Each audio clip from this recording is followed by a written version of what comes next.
Part 2 तूफान का पहला वार।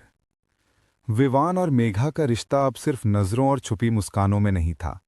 दोनों के बीच वो गहराई आ चुकी थी जिसे कोई रोक नहीं सकता था। पर किस्मत कभी किसी फॉरबिडन प्यार को चुपचाप पनपने नहीं देती। एक शाम सबके साथ डिनर हो रहा था। घर में बिल्कुल सामान्य माहौल था, जब तक कि मेघा का पति करण अचानक बोला, मेघा, आजकल तुम बहुत खुश दिखने लगी हो, वजह क्या है? उसका लहजा हल्का नहीं था। उसकी बात में शक, गुस्सा और तंज सब कुछ मिला जुला था। मेघा का दिल बैठ गया। विवान ने तुरंत उसकी तरफ देखा। उसकी आंखों में बेचैनी साफ दिख रही थी। जय देवर नहीं, दुश्मन बन गया।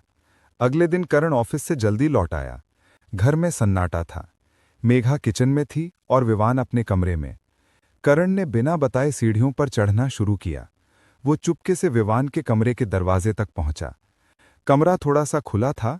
अंदर मेघा का दुपट्टा पड़ा था, जो शायद सुबह जल्दी में गिर गया था।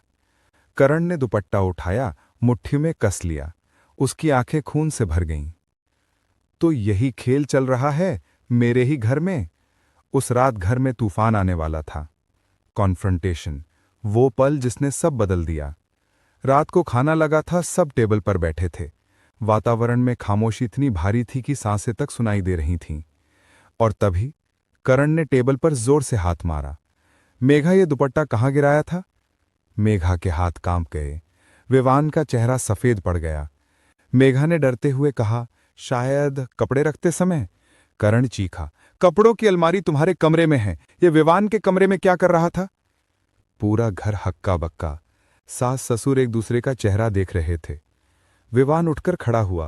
भाई, बात वो नहीं है जो आप सोच रहे हैं। करण पागलों की तरह हंस पड़ा। तो क्या है, बोलो। विवान ने हिम्मत करके कहा, मेघा कोई गलत औरत नहीं है, वो सिर्फ बहुत अकेली थी और मैंने। मेघा चिल्ला उठी, विवान प्लीज मत बोलो। पर अब देर हो चुकी थी। सास का थप्पड़, घर की दीवारें हिल गईं। जैसे ही सच हवा में फैल रहा था, सास उठी और मेघा के गाल पर जोरदार थप्पड़ मार दिया। हमने तुम्हें बहू बनाकर घर लाया था, ये दिन दिखाने के लिए। मेघा रो पड़ी लेकिन बोल नहीं पाई। विवान आगे बढ़ा, चाची, मेघा की कोई गलती नहीं है, अगर किसी ने गलत किया है तो। करण चिल्लाया, चुप, तू ही फंसा रहा था इसे। पल भर में दोनों भाइयों में धक्का मुक्की शुरू हो गई। सारा घर शोर से गूंज उठा। मेघा को कमरे में बंद कर दिया गया।